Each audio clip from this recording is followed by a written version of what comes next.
Bienvenue à Planète Terre, à l'émission cette semaine, une élection historique au Salvador où les ex-guérilleros ont pris le pouvoir. Nous allons en discuter avec le professeur d'anthropologie Jorge Pantaleón. Ensuite, un sujet auquel il faudra s'habituer, celui des réfugiés environnementaux. Nous en parlons avec Denise Otis, qui est conseillère aux Nations Unies à l'Office des réfugiés. Et finalement, nous allons discuter des guerres climatiques. Est-ce que l'augmentation de la température de la planète va provoquer des conflits pour les ressources, des conflits pour l'énergie, des conflits pour les déplacements de population?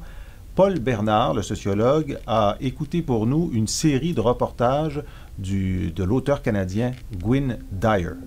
Dans un instant, derrière le bruit, l'élection au Salvador.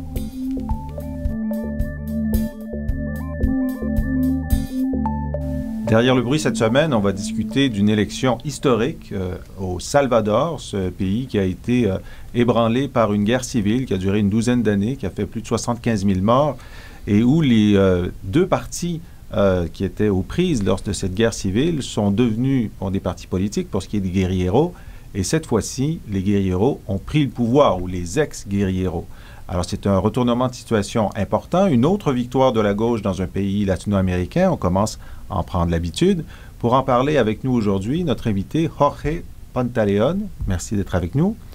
Jorge, vous êtes professeur adjoint d'anthropologie à l'Université de Montréal. Vous êtes un spécialiste des questions d'anthropologie économique, de l'anthropologie et du développement de l'Amérique latine contemporaine. Vous avez suivi de près le déroulement de ces élections. Qu'est-ce qui fait qu'aujourd'hui, les ennemis d'hier et des ennemis jurés, des ennemis qui se sont assénés des pertes humaines considérables, ont pu faire une élection et qu'est-ce qui fait en sorte que cette fois, la gauche a gagné? Merci, en principe, pour l'invitation. Cette élection-là, ça marque...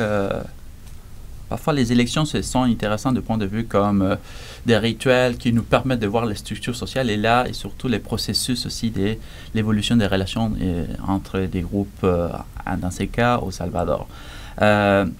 Cette élection, c'est inédite dans plusieurs sens. Vous avez mentionné la question des guérilleros comme partie un peu de l'imaginaire du Salvador. Même, justement, on parle d'une guerre civile qui ça a commencé en 1980 et ça finit en 1992. Et à partir de ces moments-là, il y a eu un processus de négociations politiques dans lesquelles les deux groupes deviennent justement des acteurs des partis politiques. On est en processus de partisation. La question, c'est inédite, comme vous avez bien mentionné, parce que c'est la première fois que le Fonds national de Farabundo Martí prend le pouvoir à partir du vote. Deuxième question, c'est que ce ne veut pas dire que ces groupes-là jamais ont été apparus, on dira, dans les élections. Vous avez mentionné, c'est la quatrième fois. C'est ça. Ils ont constamment perdu. Oui. Et cette fois-ci, il y a un élément différent des élections précédentes. Pour le candidat présidentiel, ce n'était pas un guérillero. Oui, exactement. On parle, c'est symbolique dans le sens de la nation entière, mais surtout dans le groupe de front. Vous savez qu'historiquement, il y a deux factions, une plus radicale, qui revendique un peu ce passé guérillero. C'était un capital politique, le fait justement d'avoir participé de façon directe dans la guérilla, tandis qu'aujourd'hui, Mauricio Funes, c'est un journaliste dans lequel on dirait, très haute, ce n'est pas l'unique question, mais c'était un peu la victime de la guérilla, et ce n'est pas la guérilla, sinon du conflit armé. Alors son frère s'était tué en 1991, justement, pour des groupes paramilitaires. Alors on voit aussi que les figures, on dirait les profils des gens, et qui vont influencer dans l'agenda des négociations, se sont changés, même si les acteurs continuent un peu en termes de non être les mêmes. L'ARENA d'un côté, les groupes de droite, et le front de l'autre côté. Alors, parlons un petit peu des forces en présence. Donc, l'ARENA, qui était ce groupe de droite, qui, avant le processus électoral qui a commencé correctement en 92, était essentiellement une fusion entre les grands propriétaires fonciers de la production du café et les militaires, donc était très craintif d'une élection du front Farabundo Martí. et ont beaucoup joué la carte, justement, du socialisme. D'ailleurs, ceux qui parlaient le plus de Chavez, le leader vénézuélien dans la campagne, c'était l'ARENA en disant, si vous élisez Funes, vous élisez Chavez. Oui. Bien, certainement, on a vu, mais c'est aussi une tendance que le voit dans l'Amérique latine. Parfois, la droite, c'est un peu la plus propagandiste un peu de Hugo Chavez.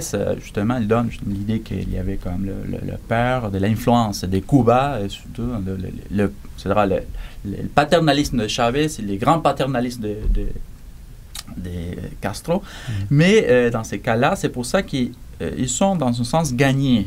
Parce qu'ils ont déplacé un peu la discussion pour démontrer à la population, les votants, que ces craintes, ce ne viendra pas en réalité. Entre autres, vous avez mentionné justement la présence du Salvador en Amérique centrale. C'est un pays un des plus pauvres de l'Amérique centrale. Plus de 50% de la population, c'est l'état de pauvreté, 20% d'extrême pauvreté. Et les Salvador dépend du point de vue politique. Il y a déjà un traité de libre-accord signé en 2004 dans lequel, le Guatemala, Honduras aussi appartiennent à ces réseaux. C'est le libre-échange Centre-Amérique qui a été très controversé, mais le Salvador y est. Et le leader du Front, M. Funes, ne veut pas remettre en cause ça. Il ne veut pas remettre en cause les liens avec les États-Unis. Donc, il s'est montré, lui, c'est pas Chavez, son exemple, c'est Lula, c'est-à-dire le président brésilien. Il a voulu montrer un visage de modération, un progressiste modéré. Oui. Mais donc, parlons-en. L'imbrication du Salvador et des États-Unis, c'est quelque chose d'extrêmement important à plusieurs niveaux. Oui.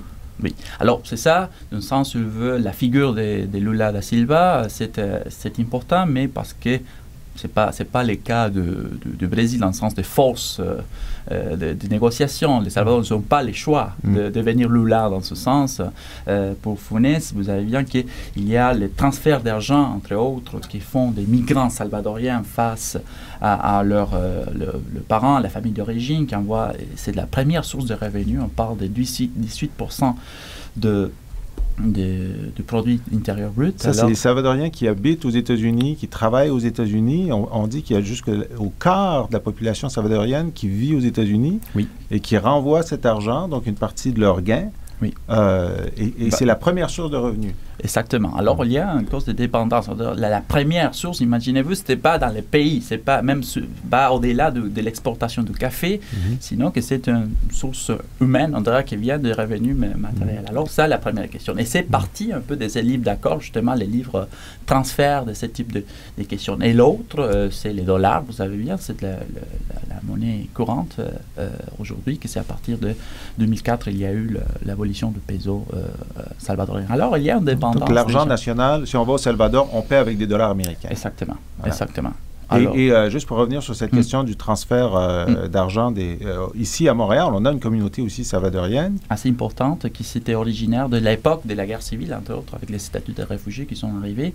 Et on le voit aussi dans les paysages. On dirait, au marché Jean Talon, on peut voir justement la présence des restaurants salvadoriens. Alors, on dirait dans une échelle plus, on dirait, modeste, mais on voit certains types de relations transnationales existantes entre les Salvadoriens avec leur pays d'origine et qu'est-ce qui se passe aussi aux États-Unis. Alors évidemment, avec la crise économique et la baisse d'activité et la baisse d'emploi aux États-Unis, on peut penser que ça va avoir un impact négatif sur l'importance des sommes qui seront rapatriées au Salvador. Exactement, vous avez dit bien. Et l'autre aussi, les taux d'inflation, qu'il y a en convergence de cette situation-là, 8% annuel. Alors, la perte de capacité d'achat de cette transfert d'argent qui sont envoyés. Et de l'autre côté, la crise économique, on voit que le type de travail qu'ils font les Salvadoriens, ce sont justement le plus, on dirait, c'est la frange dans laquelle c'est plus ajustable dans une crise économique. Alors, on verra qu'est-ce qui se passe.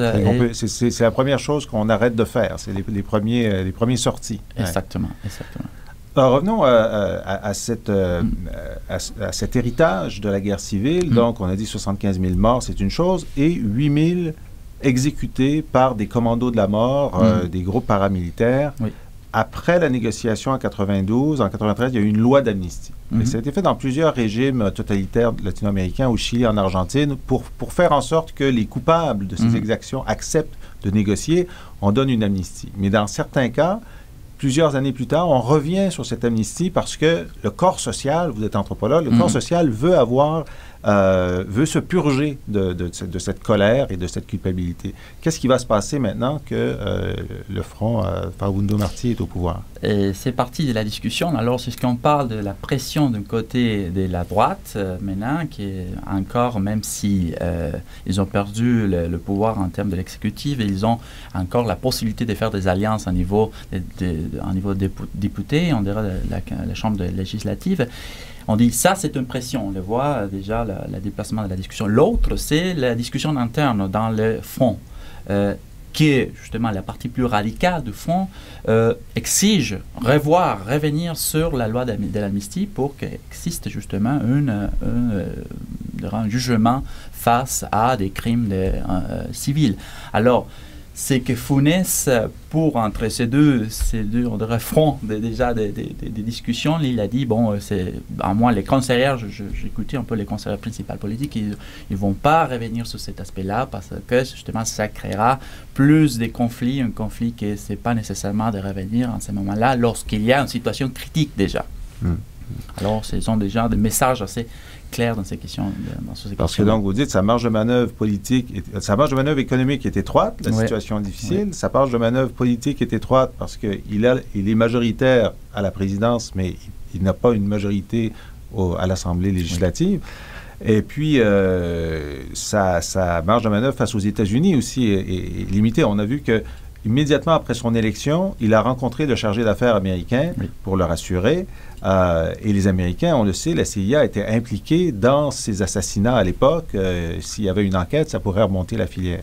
Donc, si sa marge de manœuvre est si restreinte, qu'est-ce qu'il pourra faire? Bon, voilà, dans l'agenda, ce qui a joué un peu les drapeaux dans le débat au niveau de la campagne électorale, c'est de réduire. Il y a deux aspects principaux. Un peu de réduire et de créer des programmes, on dirait, de développement social pour, on dirait, soulager l'extrême pauvreté maintenant qui existe. De jouer un peu la carte de la distribution de la terre, même si, parce qu'il y a eu déjà une tentative dans les années on dirait postérieure à la guerre civile, justement, les accords, c'était de rendre la terre à ceux qui sont des anciens combattants. Mais c'était échoué, on dirait. Ça a échoué, OK. C'est échoué, oui. Parce qu'il faut dire que donc, la production de café a fait en sorte de regrouper dans des grandes terres de production de café et de repousser les paysans. Donc, c'était un des ressorts de la révolte, d'ailleurs. Et là, cette tentative de réforme agraire, vous dites, n'a pas très bien fonctionné après 92. Il n'y a eu pas une réforme agraire dans ce sens, même si, comme partie d'un accord, on dirait plus progressif, c'était... Alors, il y a certaines initiatives dans ces questions-là. Et bon, on dirait ces questions, on peut soulager, un peu sortir de l'extrême pauvreté. Et l'autre, c'est de revenir sur une politique fiscale un peu plus agressive. Vous savez bien que El Salvador, c'est un des pays qui impose moins, on dirait, des taux de fiscalisation, des impôts. Alors, on voit un taux de 11%, vous me disiez tout à l'heure. Oui, c'est absolument rien. Et des autres types, on dirait, des charges impositives qui sont vraiment impopulaires, comme l'équivalent de la TPS. Oui. Alors, dans ce sens-là, c'est vraiment impopulaire. Alors, je crois que c'était un des points aussi qui s'est donné la possibilité d'être plus voté. Mais ces deux éléments-là, ce sont assez innovateurs dans ce sens. C'est pas pour les bien ou pour les mal, ça dépend de la perspective, mais pour un front qui se considère révolutionnaire. Alors, c'est les marges de manœuvre, un peu, ces éléments-là.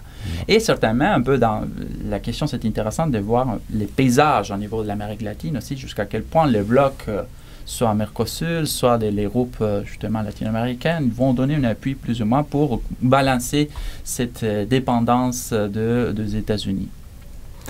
Jorge Pantaleón, vous savez que la tradition à cette émission, c'est de vous demander de choisir une plage musicale qui a un lien avec notre propos. Qu'avez-vous choisi et pourquoi? Ouais, oui, certainement. J'avais choisi une chanson qui s'appelle Patria Chiquita, sur la petite patrie, un peu dans ce sens, qui montre justement la place de Salvador, même en Amérique centrale, comme quelque chose de petit, mais quand même que ça donne une fierté aux gens qui habitent au Salvador, mais à l'extérieur. Et c'est un groupe aussi, Kutumay Camones. Kutumay Camones. Qu'est-ce que ça veut dire? C'est un nom Pipil, que c'est un des groupes, justement, je ne sais pas exactement qu'est-ce que ça veut dire, mais c'est le nom, mais c'est le nom d'un endroit dans lequel il y a eu un massacre à l'époque de la guerre civile. Alors, ces groupes-là ont repris cette nom-là. C'était à l'époque aussi un groupe qui était à faveur de la chanson révolutionnaire, un peu comme Cuba. Mais ces chansons-là montrent un peu, même si c'est en espagnol, aussi l'évolution on dirait de la vision et la perspective de ce qu'on veut au Salvador, qui parle plus de la paix. Hein. Ma patria chiquita, on veut la paix, on veut la transformation de ces questions-là de façon pacifique. Alors même ces groupes-là, des anciens combattants, on dirait en termes artistiques, maintenant ils ont évolué et c'est une des chansons les plus populaires. Ah oui? Oui, fait aux gens qui sont à un niveau, on dirait l'Alexis, il fait trembler parfois en termes d'émotion. Ah. Et aussi ça montre un peu les instruments qui sont typiques, un peu la marimba, la flûte et l'accordion, qui sont un peu la forme plus populaire en Salvador. On va écouter ça avec grand plaisir. Jorge Pantaleon, merci beaucoup d'avoir été avec nous pour nous expliquer ce qui se passe au Salvador.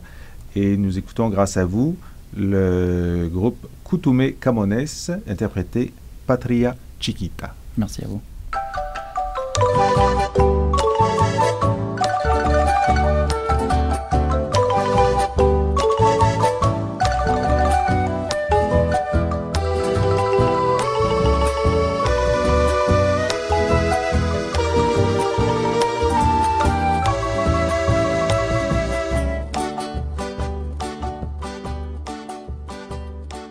Nous sommes de retour pour discuter d'un phénomène qui est pour l'instant à la marge de notre attention internationale, mais qui pourra devenir un sujet de préoccupation de plus en plus important. Si je vous disais qu'une estimation, et là on est dans une énorme fourchette, dit que d'ici 2050, il y aurait entre 250 millions et 1 milliard, ou j'ai bien dit 1 milliard de personnes sur la planète qui seraient déplacées à cause de conditions résultantes du changement climatique. Alors, ça va de la désertification aux inondations ou à l'absence d'eau, parce que certains glaciers fondants, il n'y a plus de ressources en eau dans des zones importantes. Alors, c'est évidemment un défi considérable, selon certains experts, le plus grand défi humanitaire qui se posera à la planète dans les décennies à venir. Alors, pour en discuter avec nous, notre invitée Denise Otis, merci beaucoup d'être là. Ça fait plaisir, M. Lisée. Denise Otis, vous êtes donc conseillère du Haut Commissariat aux réfugiés des Nations unies à Montréal. Vous avez participé ces jours derniers à l'Université de Montréal à une table ronde organisée par Oxfam sur la question des réfugiés environnementaux. Donc, les chiffres que j'ai indiqués, c'est ceux qui ont été avancés par des hauts responsables de votre organisation lors des conférences tenues l'an dernier. Pouvez-vous d'abord nous décrire les différents... D'abord, c'est un mot nouveau. Un réfugié environnemental, ça ne se retrouve pas dans les chartes, dans les traités internationaux. Mais comment est-ce qu'on devient ou comment est-ce qu'on deviendra réfugié environnemental? Alors, en fait, effectivement, la terminologie n'est pas acceptée parce qu'elle n'a pas en soi disons, elle n'est pas soutenue par aucun instrument juridique.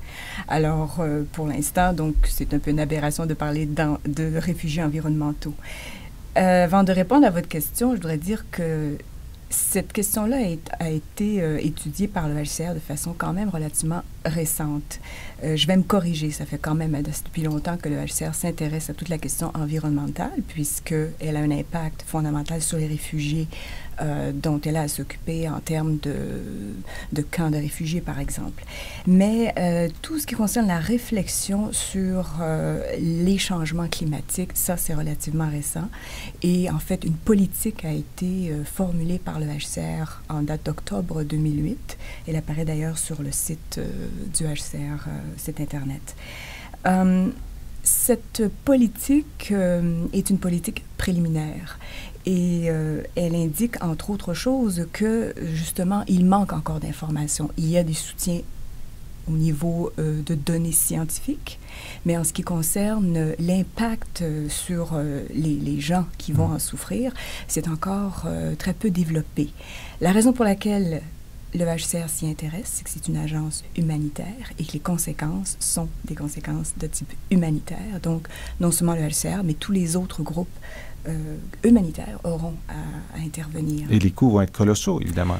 Évidemment. Et ils le sont même déjà d'ailleurs, déjà avec les situations d'urgence qui sont présentement en vigueur. C'est extrêmement difficile parfois pour le HCR de pouvoir intervenir parce que c'est très coûteux et sans aller à un constat d'échec, reste qu'il dans plusieurs circonstances, c'est impossible parfois pour le HCR d'intervenir alors qu'il le devrait.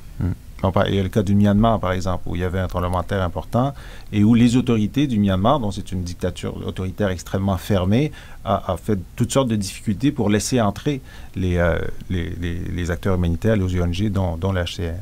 En effet, je me permettrais, M. Lisée, de peut-être spécifier que dans les circonstances avec le Myanmar, c'est qu'il s'agissait d'une catastrophe naturelle. Oui. De façon générale, le HCR n'est pas appelé à intervenir dans les catastrophes naturelles. C'est un organisme dont le mandat est de protéger les réfugiés, de trouver des solutions durables. Sauf qu'en termes humanitaires et en termes de solidarité, comme le HCR a l'expertise et a aussi l'équipement, il y a des entrepôts qui étaient situés dans certains pays assez rapprochés. Pourquoi? Parce qu'il y a des réfugiés sous son mandat qui se trouvent sur ces territoires-là. Alors, c'est ainsi que le HCR a accepté d'intervenir et il le fait d'ailleurs à plusieurs reprises. Oui, le tsunami, par exemple. Voilà. Et dans le cas du Myanmar, c'était particulièrement difficile parce que les autorités ont résisté très longtemps à ce que le HCR pénètre. Et lorsqu'ils l'ont fait, bien, on a pu déployer nos ressources. Alors, est-ce qu'on peut dire qu'il y a en ce moment des réfugiés qu'on pourrait caractériser d'environnementaux? En fait, bon, si on peut utiliser l'acception, bien sûr, on peut utiliser le terme générique de cette façon-là, sauf que le HCR maintiendra que la question de terminologie est importante. Pourquoi? Parce que la protection du réfugié, si on commence à utiliser une terminologie ou à réouvrir la définition de réfugié au sens de la Convention, ça peut peut-être mener à un risque de saper ce qui existe déjà comme protection. Alors, la position du HCR à ce niveau-là est d'être très prudent. OK, donc juridiquement parlant, on est prudent. Maintenant, au niveau du concept, est-ce que parmi les réfugiés qui entrent dans des cas juridiques préexistants, il y en a dont on peut dire que c'est un phénomène environnemental? Oui, en effet. Et ça m'amène à parler des personnes déplacées à l'interne. À l'interne des pays. Exactement. Alors, en soi, ce ne sont pas des réfugiés, encore une fois, qui seraient sous le mandat du HCR, puisqu'ils sont à l'intérieur. Un réfugié est une personne qui, par définition, est à l'extérieur de son pays. Franchit une frontière. Voilà. Or, en 98, si je ne me trompe pas, le mandat a été donné au HCR de s'intéresser, et non seulement, d'avoir le mandat aussi de s'occuper de personnes déplacées à l'interne. Pourquoi? Parce que généralement, ces personnes-là vivaient soit par l'origine de leurs problèmes ou soit par la persécution qu'ils vivaient à l'intérieur même du pays, vivaient à peu près les mêmes choses qu'un réfugié. Alors, le HCR va donc intervenir dans la mesure où le pays en question accepte. Et vous vous souviendrez peut-être que le Soudan n'avait pas accepté pendant plusieurs, je crois même, en tout cas plusieurs mois, l'intervention du HCR. Et encore faut-il également que ceux qui interviennent, son personnel soit en sécurité. Alors, il y a différentes conditions qui doivent être remplies. L'exemple parfait d'une intervention du HCR en termes de personnes déplacées à l'interne, ce sera en Colombie. Maintenant, je réponds peut-être pas à votre question parce qu'en Colombie, reste qu'il y a un conflit armé et il n'y a pas nécessairement de source environnementale proprement dite. Mais il est fort possible que cela vienne et c'est une des raisons pour laquelle le HCR réfère à des scénarios possibles qui ont été présentés par le représentant, si vous permettez, je vais vérifier exactement. Alors, c'est le représentant, pardonnez-moi, du secrétaire général pour les droits de l'homme des personnes déplacées dans leur propre pays, un certain monsieur Kalin, si je prononce bien son nom, qui a identifié des scénarios de déplacement induits par les changements climatiques. OK, allons-y. Alors, le premier? Alors, en fait, qui est presque évident, les catastrophes hydrométéorologiques qui, effectivement, peuvent mener non seulement à des déplacements internes, mais aussi à des déplacements transfrontaliers. Donc ça, c'est inondations, ouragans, typhons, cyclones, glissements de terrain, hausse du niveau de la mer, dont on croit que ça pourra poser des problèmes majeurs, par exemple au Bangladesh ou dans tous les territoires où le littoral est à peu près au niveau de la mer. Alors donc, catastrophe hydrométéorologique, trop d'eau ou pas assez? Effectivement. Et dans ce contexte-là, les personnes qui ont à souffrir de cette situation-là ne sont pas nécessairement des réfugiés proprement dit, tels que la définition juridique nous le propose. Donc, ils n'auront pas nécessairement droit à une protection internationale via cette définition-là. Cependant, reste que, en matière de droits humains, ils doivent en bénéficier. C'est universel. Et donc, le statut est peu clair et je pense qu'il va falloir définitivement que la communauté internationale se penche là-dessus. Maintenant, on a aussi identifié un autre scénario qui concerne des zones qualifiées par les gouvernements comme à haut risque. Oui, qu'est-ce que ça veut dire? Alors, en fait, je présume que, j'essaie de voir au niveau d'une illustration, mais si un endroit particulier est susceptible d'être inondé régulièrement et que ça finit par causer énormément de déplacements à chaque fois, on verrait peut-être... La catastrophe n'est pas arrivée, mais elle est imminente. On sent une dégradation de la situation de l'habitat qui conduirait à agir de façon préventive plutôt que d'attendre la catastrophe. Voilà. Et aussi dans les cas où les catastrophes sont à ce point répétitives que au niveau économique ou humanitaire, c'est tout à fait insupportable. Ça ferait donc des déplacés à l'interne. Et je reviendrai tout à l'heure sur cette question des déplacés à l'interne. Okay. La dégradation de l'environnement, catastrophe à déclenchement lent, alors donc réduction des ressources en eau, désertification, inondations récurrentes, salinisation des zones côtières, etc., qui seraient également produiraient des déplacés. Alors là, on voit désertification. Il y avait des cartes sur le site du HCR, puis on donnera le lien sur le site du Cerium vers la carte de l'Afrique, avec les endroits où le Haut-Commissariat aux réfugiés intervient et la carte de la désertification probable selon les scénarios de réchauffement climatique. Et on voit qu'il y a une conjonction très forte. Donc déjà, c'est un peu comme si la catastrophe va frapper des régions où la misère est déjà très grande et où il y a déjà des réfugiés. Donc ça va multiplier la détresse des gens qui sont déjà dans ces zones. Oui, et cette détresse-là, d'ailleurs, est déjà commencée. Et le réchauffement, entre autres, provoque, en ce qui concerne la question sanitaire, de sérieux problèmes dans plusieurs régions, celles dont vous parlez, effectivement. Et c'est pour ça que c'est, sans être alarmiste, reste que c'est des situations où on est presque, on a pied dedans et peut-être qu'on s'en rend pas à ce point-là compte et d'où oui. On pense d'ailleurs que le conflit au Darfour, donc vous avez parlé du Soudan tout à l'heure, le conflit au Darfour, une de ses causes, c'est la désertification lente qui a réduit les terres productives et qui donc ont généré cette bataille pour le contrôle des terres, le déplacement d'une partie de la population. C'est effectivement ce que certains chercheurs, en tout cas, proposent. Je vais parler donc directement de la question des déplacés internes parce que, je le répète, le HCR a donc un rôle à jouer au niveau des déplacés internes.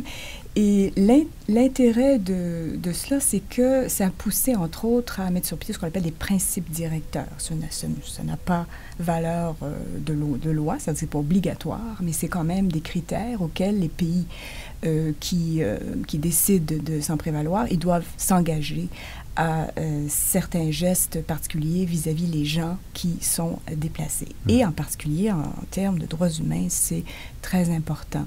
Le HCR va donc, dans ces cas-là aussi, suggérer ou encourager fortement l'État à intégrer dans sa loi nationale ces principes directeurs pour... Qui sont principalement quoi? En fait, de façon générale, d'une certaine façon, c'est comme si ça confirme ce que l'État doit faire. C'est que l'État doit prendre soin de ses nationaux et faire en sorte que ces gens-là puissent avoir, non seulement être identifiés, il arrive parfois que dans les questions de déplacement de population, il y a une perte au niveau documentaire.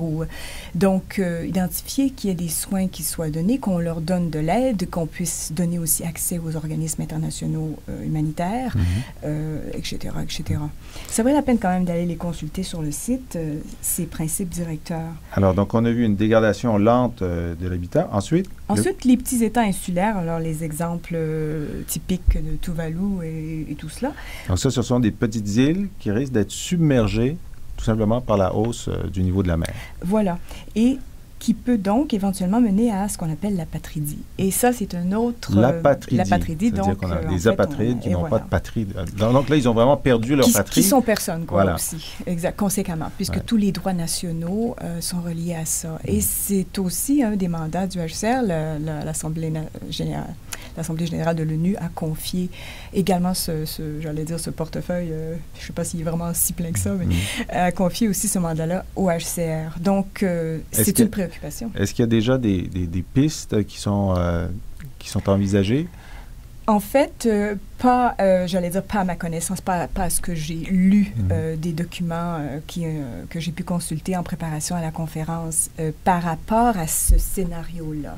Mais c'est une inquiétude profonde qu'a le HCR parce qu'il va falloir commencer à négocier avec des pays limitrophes pour qu'ils puissent accepter ces gens-là. Parce que dans les grandes transhumances humaines, en cas de catastrophe, il y a des gens qui traversent des frontières, elles sont là, ils les traversent, il y a du sol avant, il y a du sol après. Alors que lorsque l'île est en train d'être submergée, il faut qu'il y ait quelqu'un qui puisse accepter de prendre ces réfugiés, ne serait-ce que temporairement.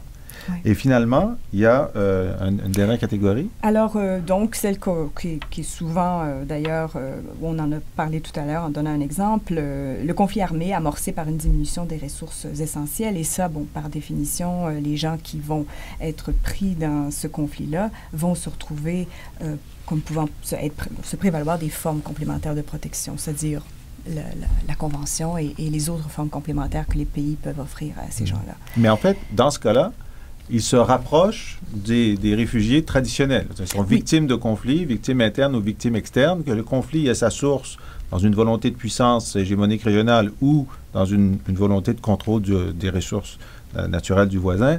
Pour le réfugié, à la fin, c'est celui qui est le plus typique, finalement, par rapport aux pauvres habitants de Tuvalu ou des Maldives. En effet. Cependant, j'ajouterais qu'il y a une inquiétude du HCR relativement au système qui est déjà en place, ou du moins au principe juridique qu'on utilise depuis un certain nombre d'années, et qui change au gré de la jurisprudence telle qu'elle est appliquée, mais reste que le HCR se demande si véritablement tout ce système-là va pouvoir faire face à ce qui s'en vient, parce qu'on parle de gros chiffres, de gros déplacements. Et je me souviens, au début, lorsque j'ai commencé à travailler pour l'HCR, on parlait régulièrement de pouvoir faire de la prévention, de prévenir les catastrophes ou, enfin, voir où les choses s'en vont de façon à ce que l'HCR puisse être prêt à intervenir le plus rapidement possible pour les populations concernées. Je ne sais pas si on va finir par pouvoir faire ça et je ne pense pas qu'avec ce qui arrive qu'on va pouvoir le faire. Non, parce que si on fait juste une moyenne basse des chiffres dont on parlait au début, ça ferait en moyenne 6 millions de réfugiés nouveaux chaque année cumulativement.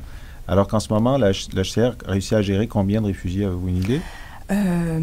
J'ai malheureusement pas le chiffre en tête. Quelques millions, en tout cas. Certainement, quelques millions. Oui. Mais là, de voir ces accumulations-là... Autour de 30 millions. Bon, autour de 30 millions. Oui, okay. dont la majeure partie sont des déplacés à l'interne, autour de 20 millions, 22 millions. Alors, donc, la question qui va se poser, c'est la responsabilité. Alors, qui est responsable? Qui devra contribuer? Comment est-ce que ça va s'organiser? D'après vous? La responsabilité, je vais vous répondre je vais vous donner une réponse de juriste. D'abord, l'État est responsable, n'est-ce pas, de protéger ses citoyens et de lui offrir les moyens de pouvoir faire sa vie de façon raisonnable. Sauf que, évidemment, dans le vrai monde, c'est pas comme ça que ça se passe. Et c'est pour ça que lorsqu'a été mis en place le système de protection internationale, on a fait évidemment appel au partage des responsabilités pour pallier à la protection que ne pouvaient pas accorder ou ne voulaient pas accorder certains États à l'égard de leurs citoyens. Vis-à-vis la même problématique, le HCR fait appel à la communauté internationale pour justement consolider ce partage-là, puisque ça ne peut pas se faire autrement. Je sais fort bien que ma réponse n'est pas satisfaisante, mais reste qu'on ne peut pas vraiment y aller autrement. Et ensuite, il y a la décision aussi. On sait que, par exemple, en Europe, ils sont particulièrement sensibles à ça, mais on voit qu'il y aura de la désertification aussi en Amérique latine. Donc, la pression des réfugiés qui voudront venir au nord sera telle. Alors déjà, on a vu que la tendance ces dernières années des pays du Nord, c'est de refermer leurs frontières, en même temps qu'il y a une augmentation de la volonté d'un certain nombre de réfugiés économiques, qui seront demain des réfugiés environnementaux, de venir profiter, d'avoir une chance sur 1000 peut-être, mais de venir profiter de la richesse qui reste au nord. Alors, est-ce que c'est un peu paradoxal, parce que la tendance récente, c'est effectivement une tendance de fermeture de la part des pays du Nord. Est-ce que c'est réversible, ça? C'est une excellente question. En fait, avant qu'on parle de toute cette question de réfugiés environnementaux, entre guillemets, en l'an 2000, il y a eu des consultations mondiales parce qu'on parlait déjà à l'époque avec un certain nombre, si on peut dire un certain vent de conservatisme, où on disait que la Convention ne correspondait plus à l'époque, n'était plus assez moderne pour pouvoir tenir. Et on a eu donc une série de consultations auprès d'experts et tout ça pour voir qu'est-ce qu'on fait avec ça. Et on a décidé de maintenir l'instrument juridique, mais par ailleurs, d'en venir à des engagements de la part des États, des ONG et aussi du HCR, et qui a trouvé forme sous ce qu'on appelle l'agenda pour la protection. Or, à l'intérieur de cet agenda-là, il y a des questions qui touchent les fameux flux migratoires et les flux migratoires mixtes. Vous parliez effectivement de réfugiés économiques, pour utiliser le terme, et de réfugiés qui ont besoin de protection internationale. Et pendant les 5 dernières années, les deux hauts commissaires qui se sont succédés et le dernier, M. Guterres, ne cessent de dire aux États qui, effectivement, par toutes sortes de moyens, imposition de visa, interdiction, etc., ferment de plus en plus les frontières et donc rappellent aux États non seulement leurs devoirs, puisque la plupart sont signataires, mais aussi de se souvenir que parmi ces gens-là, il y en a qui ont besoin de protection. Et ils risqueraient donc de vivre un refoulement qui va à l'encontre des principes de droit internationaux. Maintenant, au moment où on se parle, on va tranquillement vers une autre forme peut-être plus pressante. Il va y avoir beaucoup plus de déplacements de toutes sortes.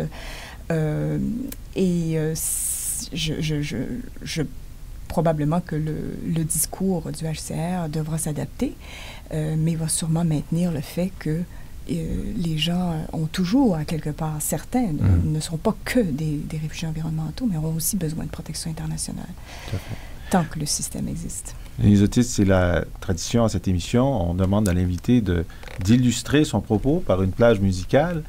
Qu'avez-vous choisi et pourquoi?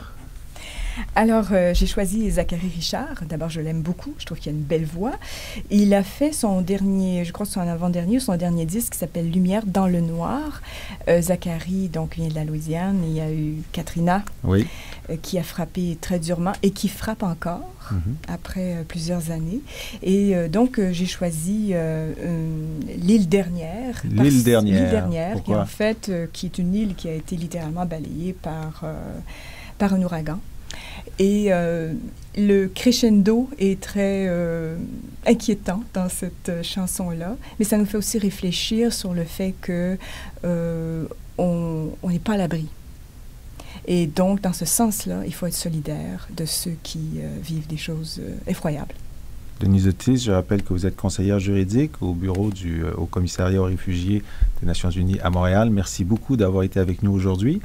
Et grâce à vous, on écoute Zachary Richard interpréter L'île dernière.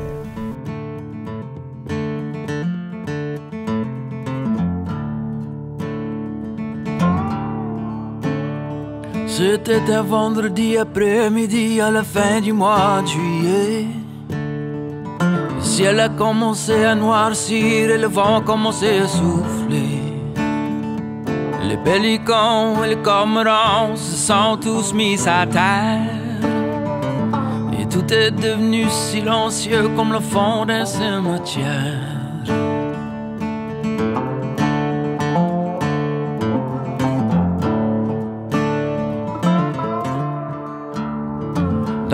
était sur le grand chenier, le bal allait bas en train. Les jolies filles et les beaux galants insouciants du lendemain. Parmi les éclats de rire, le bruit de cristal des verres. À voir, lire et entendre, cette semaine, nous allons parler d'un livre que nous n'avons pas lu. C'est pas parce qu'il n'est pas intéressant, mais c'est parce qu'il se présente maintenant sur de nouveaux supports. Et nous allons en discuter avec vous et avec notre invité, le sociologue Paul Bernard. Bonjour Paul, merci d'être là avec nous. Alors le livre, on va le présenter, c'est Climate Wars, un bouquin qui a été publié l'an dernier à Random House par l'auteur canadien Gwynne Dyer, qui est un expert sur les questions militaires depuis plusieurs années. Il a fait une fameuse série à la CBC qui s'appelait Wars, d'ailleurs, qui avait été très remarquée. Paul, vous vous intéressez à toutes les questions qui concernent la société, puisque vous êtes sociologue. C'est probablement la science qui vous permet le plus de voyages sur toutes les facettes de l'expérience humaine. Je vais citer votre dernier texte paru, Institutional Competitiveness, Social Investment and Welfare Regimes, texte que vous avez publié dans Regulation and Governance avec Guillaume Boucher. Vous nous dire rapidement de quoi il s'agit.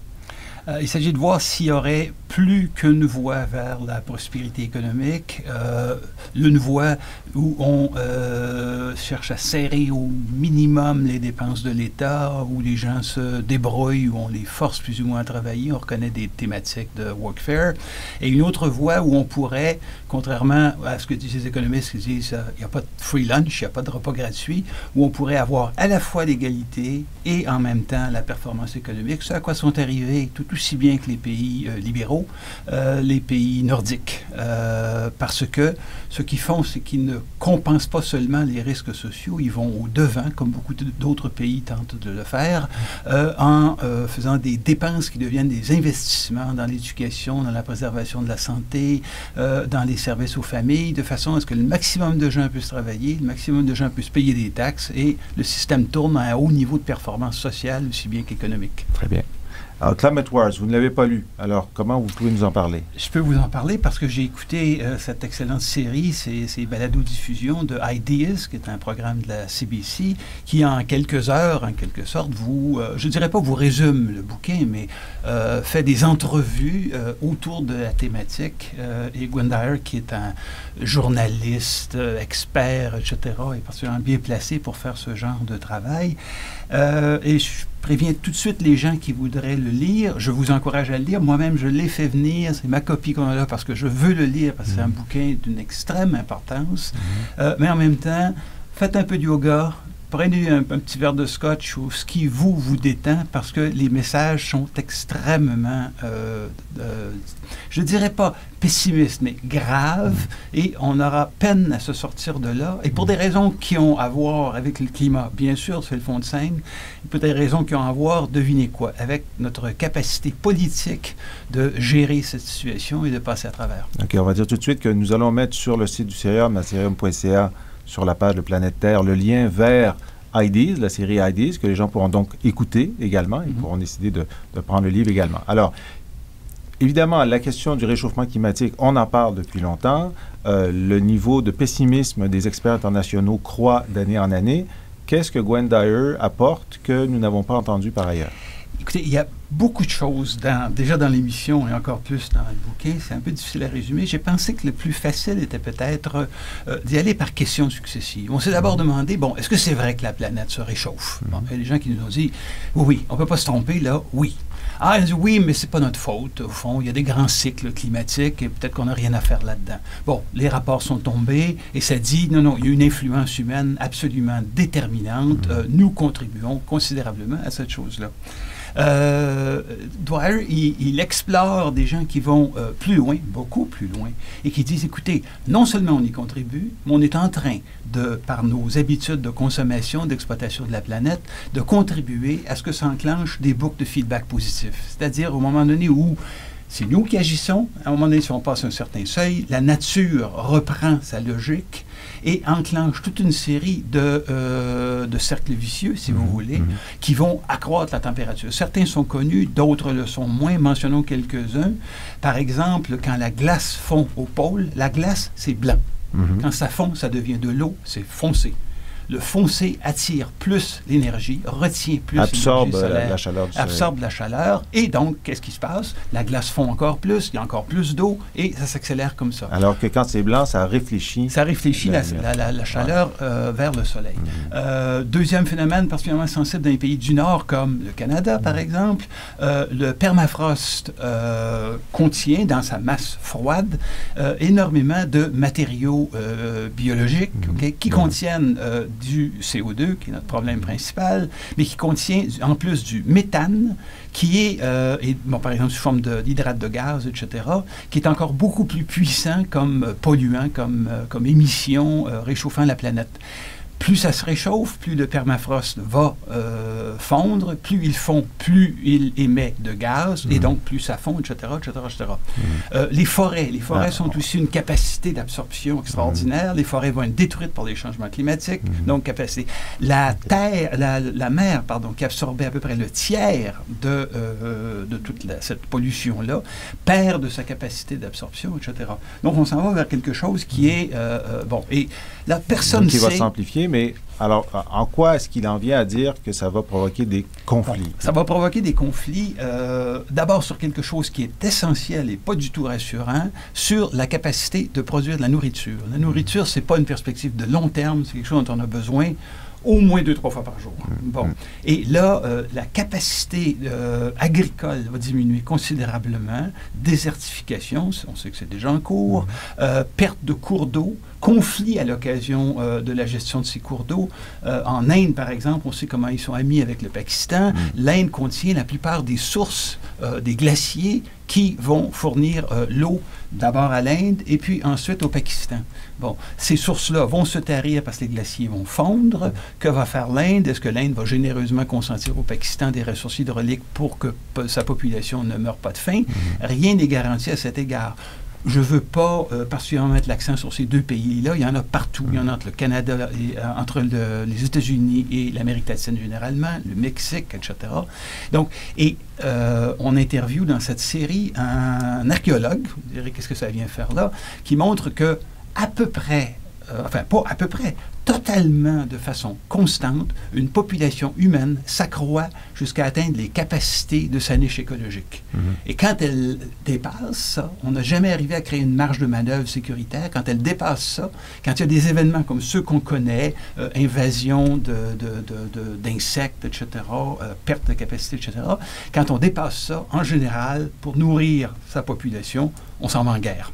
Il n'y a aucune exception. Il n'y a aucun cas où une population ne pouvant pas se nourrir correctement a hésité à essayer de s'emparer des ressources d'une autre nation. Voilà, et ces cycles-là durent au maximum de ce qu'on a observé en archéologie, de 200 à 300 ans. Alors, le type en question, moi, me donne pas mal la frousse en disant, écoutez, notre mode d'exploitation de la planète, il date de la révolution industrielle.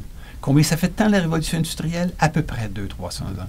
Donc, on est vraiment à un point tournant. Et quand on franchira ce cap, dont personne ne sait où il est, on pense que peut-être, si on reste en dedans de 2% de réchauffement, avec toute la volatilité de climat que ça comporte, peut-être c'est gérable. Mais ça se pourrait très bien que ces modèles qui sont très conservateurs pour des raisons politiques évidentes, les scientifiques ont vu leur truc passer au crible par des politiques, c'est pas trop grave, etc. Mais on pourrait très bien se ramasser à 3, 4, 5 degrés, alors, 6 degrés. Grindahl fait des scénarios qui sont donc de mouvement de population, avec des montées du niveau de la mer qui vont rendre des villes tout à fait inhabitables. Et on pense bien sûr au Bangladesh, mais vous savez, rendu à 4-5 mètres, c'est New York, c'est Londres, c'est Paris, c'est toutes sortes d'endroits comme ça. Bernard, en conclusion, est-ce qu'il n'a que de mauvaises nouvelles pour nous? Il n'y a pas que de mauvaises nouvelles. Un petit peu d'espoir. Ce qu'il dit essentiellement, écoutez, les technologies sont là. L'argent, on peut le trouver, on le voit parce que ce qu'on fait présentement pour sauver des banques, ils ne méritent pas toujours, mais on est obligé de les aider. Ce qui va nous manquer peut-être, c'est la capacité de faire face à ces défis-là politiquement. C'est toujours difficile de négocier. Le bioterrorisme peut très bien apparaître. Les efforts de génie environnemental pourraient ralentir à court terme les efforts pour couper les émissions. La confiance dans la science pourrait être ébranlée parce que la science nous dit on s'en va là, mais peut-être qu'on va aller ailleurs. Et quand on va dire à l'opinion publique, vous savez, on s'est trompé, on est mieux de repartir dans une autre direction, est-ce que ce sera crédible? Finalement, dernier point très important, est-ce qu'on a les principes pour faire ça? Parce que Par exemple, présentement, autour de Copenhague, tout ça, on discute de, vous, les pays développés, vous avez fait toute cette pollution, à vous de la régler. Et puis on dit, mais non, mais vous êtes tellement nombreux, vous empruntez la même voie que nous, ça va être horrible. Indiens, oui. Un principe a été proposé qui paraît extrêmement intéressant. Chaque individu sur la planète a un droit égal de contribuer à la pollution. Égal. Égal. Okay. Ça veut dire que nous, on a dépassé notre quota, là, vous et moi. Nous, il faut payer pour les autres, leur donner des technologies, etc., pour arriver à ce que ce soit vivable. C'est très intéressant qu'on retrouve un carrefour d'archéologie, de sciences politiques, de sciences militaires, de philosophie, de sociologie, etc. Ça donne le goût de lire et d'écouter la série. Paul Bernard, qu'avez-vous choisi pour illustrer musicalement ce propos? Une chanson de Diane Dufresne qui porte précisément sur des enjeux écologiques et qui est déchirante. L'été n'aura qu'un jour. Paul Bernard, merci beaucoup d'avoir écouté cette série pour nous avoir donné le goût de lire le livre. Et on écoute, grâce à vous, Diane Dufresne, L'été n'aura qu'un jour.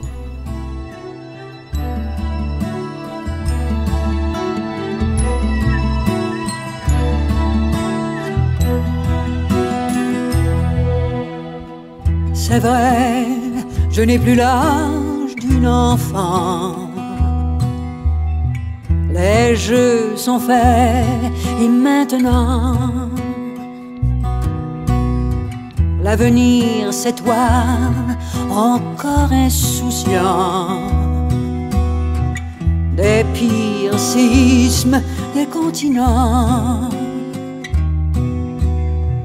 La faim sans fin au sol africain disparaîtront. Nous vous invitons à venir sur le site serium.ca pour avoir des informations sur les livres dont on vous a parlé, les choix musicaux de nos invités, pour voir aussi quelles seront les conférences au Serium la semaine prochaine, et aussi pour voir le détail de nos écoles d'été. Alors, elles sont maintenant lancées les 2 premières semaines de juillet qui vient, pendant 6 jours pour chacune de ces écoles. Les gens qui sont intéressés aux affaires internationales, c'est-à-dire vous, les auditeurs de Planète Terre, est invité à venir vous inscrire. De quoi parlera-t-on cette année? Mais il y a 8 écoles différentes qui vous sont proposées sur ces 2 semaines. Je vous les nomme rapidement. La présidence d'Obama, l'an 1. L'Inde, surprenante modernité. La Chine éveillée, comment elle change et nous change. Terrorisme, le comprendre pour le prévenir. La biodiversité, un état de situation. Le droit international des changements climatiques, les opérations de paix, comment réaliser la paix, et finalement pluralisme et radicalisation dans le monde arabe. Alors dans chaque cas, une dizaine de conférenciers vous font comprendre les différentes facettes de chacun de ces sujets pendant 6 jours, donc du lundi au samedi. Vous pouvez vous y inscrire comme auditeur libre, écouter, faire les lectures. Et si vous travaillez pour une entreprise qui doit vous donner de la formation, c'est bien sûr admissible au crédit de formation. Merci à l'équipe technique de Planète Terre, Luc Laflamme, Charlène Ricard, et à la semaine prochaine.